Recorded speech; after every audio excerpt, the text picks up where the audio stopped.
नमस्कार मित्रों, मैं ममता वाजपेयी भोपाल से। मेरी हरी भरी छत पर आपका स्वागत है। लीजिए, मैं फिर हाजिर हूँ नए वीडियो और नई जानकारी के साथ। आप देख रहे हैं इंडियन टेरेस गार्डनिंग आर्ट। जैसे ही छत पर आती हूँ तो सबसे पहले अडेनियम दिखाई देते हैं, इसलिए कैमरा अपने आप अडेनियम पर पहुँच जाता है। और अब हम चलते हैं सब्जी वाले सेक्शन में, जहाँ की ककड़ियाँ लगी हैं। गर्मी का असर फसल पर होने लगा है, तो जब ज़्यादा तेज़ गर्मी होती है तो फ्रूट सेट होने में दिक्कत आती है।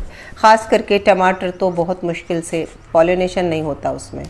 और ककड़ियाँ भी, अब जो आपने इतनी शानदार हार्वेस्टिंग 3 से 4 बार देखी, अब ये बिल्कुल ये समझ लीजिए कि आखिरी है। अब एक एक दो दो निकल रही हैं और बेलों की आगे जो ग्रोथ है ना, वो रुक गई है। ऐसी स्थिति में हम क्या कर सकते हैं? तो करना तो ये चाहिए कि जो हमारा ड्रम है ना, उसमें एक लेयर और हम मिट्टी की लगा दें तो थोड़ी सी नई ग्रोथ हो जाएगी। पर मैं ऐसा कुछ करने वाली नहीं हूँ।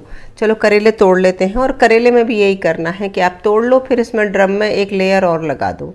पर मैं क्यों नहीं कर रही हूँ, उसका कारण ये है कि मैं हमेशा यही करती हूँ कि जब अप्रैल मई बहुत तेज़ गर्मी हो जाती है, तब मैं सब्जी वाला पार्ट बिल्कुल ख़त्म कर देती हूँ, क्योंकि पानी बहुत चाहिए होता है। और कई बार तो हरी भरी बेलें रहती हैं और हमें वैसा कुछ रिज़ल्ट मिलता नहीं है जैसा कि सर्दियों में और बरसात में मिलता है। मतलब ज़्यादा मेहनत में कम मिलता है।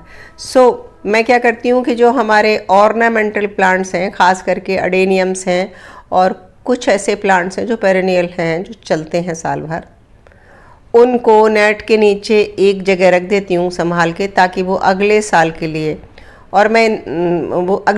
सुरक्षित रहें। और मैं इंतज़ार करने लगती हूँ गर्मी गुज़रने का। दोनों समय उन पर वाटरिंग करती हूँ।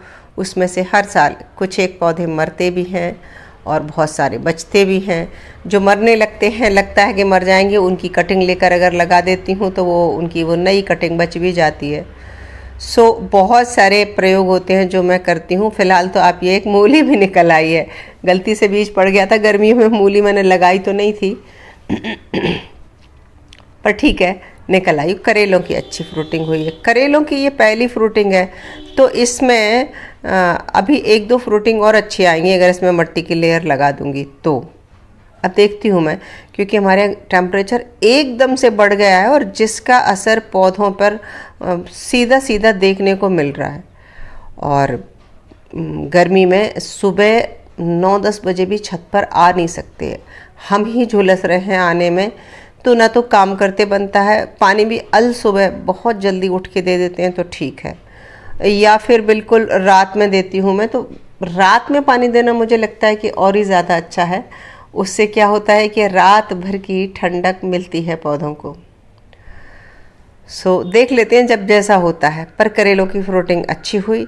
जहाँ फ्रूट साइज की बात है, तो मैं फिर आपको बताऊं कि ये जो मैं बीज लाई थी, उस पैकेट पे इसी साइज़ के फ्रूट थे।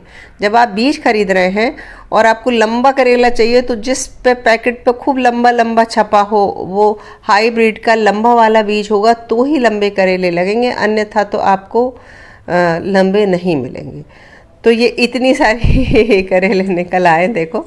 और अब मैं बताऊं, फिर भी एक छूट ही गया है। देखो, मैं बताऊं कि क्या मैंने नया किया है। देखो, टमाटर गर्मी में ख़राब हो गए और अब तोड़े नहीं।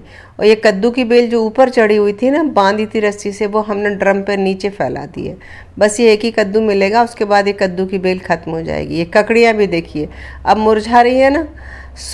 मैं यही करूँगी कि धीरे धीरे धीरे, मैं लालच नहीं करूँगी, इन फसल को ख़त्म करके मिट्टी को खाली छोड़ दूँगी और मिट्टी को इसी कूड़े कचरे से जो बेलों का निकलेगा ना, उससे ढक दूँगी। और कभी कभी बीच में पानी भी देती रहूँगी। तो उससे क्या होगा कि मॉइस्चर मिट्टी में मेंटेन रहेगा, ताकि मिट्टी में सूक्ष्म जीवी बने रहेंगे। और ये करना ही चाहिए कि जब क्यारी या ड्रम खाली छोड़ रहे हैं, तो उसको बिल्कुल ड्राई नहीं होने देना चाहिए। मिट्टी को ड्राई होने से उसके अंदर जो जीवन होता है वो समाप्त हो जाता है, और वही जीवन मिट्टी को उर्वरक बनाता है। तो ऐसी गर्मी में सबसे ज़्यादा जो खुश हैं वो हैं अडेनियम।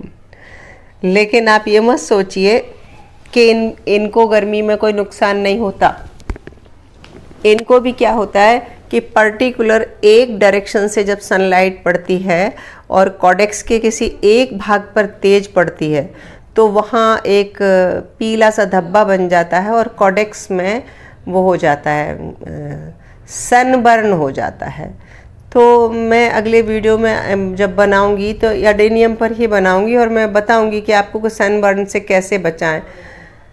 तो उसको बचाने के लिए भी कुछ ना कुछ उपाय करना पड़ेगा आपको। कहीं कहीं ये पैच जैसे देखिए ये दिख रहे हैं ना मेरे पौधों में, ये अभी बन गए क्योंकि तेज़ धूप है और इनसे कुछ नुकसान होता है। जी हाँ, हमेशा नहीं, लेकिन अक्सर ये यहीं से फिर जब बरसात आती है तो ये चमड़ी उधड़ के निकलती है। कई बार यहाँ से ब्लैक फंगस भी डेवलप हो जाती है और अगर पला पलाया पौधा मर जाए तो फिर अखरता तो है।